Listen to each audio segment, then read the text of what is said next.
I'm going to go over this OutdoorMaster's ski and snowboarding helmet, and I'm going to be doing some snowboarding coming up, and I wanted to get a good, comfortable helmet that was an affordable price, and this is exactly what I found here.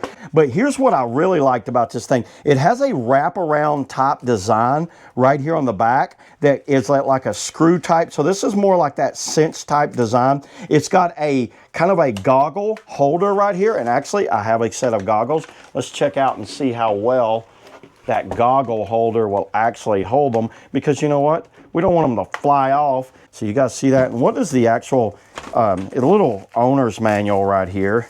I don't know why you'd get an owner's manual for a helmet. Basically you put it on and you go, and you can see the different types of like helmets that these guys offer. This also has like shock absorbing like built into it. So this is something I recommend for anyone that's snowboarding or skiing. I always recommend wearing a helmet, because you know what? Trees are no fun, and there's definitely still rocks hanging around out there. A little bit of a warranty card. Kind of tells you how to wear it. You know what? If you're struggling wearing a helmet, you might want to reevaluate whether you even need to be skiing or snowboarding.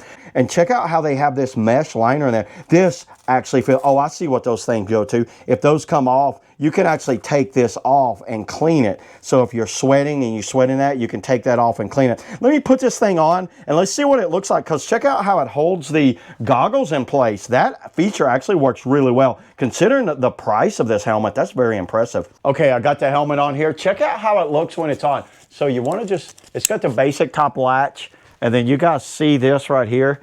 Cinch that down. I've got it down as far as it'll go. Check out how well the goggles work on this. Very impressive on that, because they lock in right here, so they're not going to slip off. And this thing's solid, everybody. I'm impressed. So you know what? When I'm hitting the slopes, hopefully I'll see y'all out there, and I won't be hitting my head on anything, because I will. Well, if I do hit my head on something, I got the OutdoorMaster's helmet taking care of me. But yeah, there it is, everybody. That's all I got on the OutdoorMaster's, skiing and snowboarding helmet. See y'all in the next video.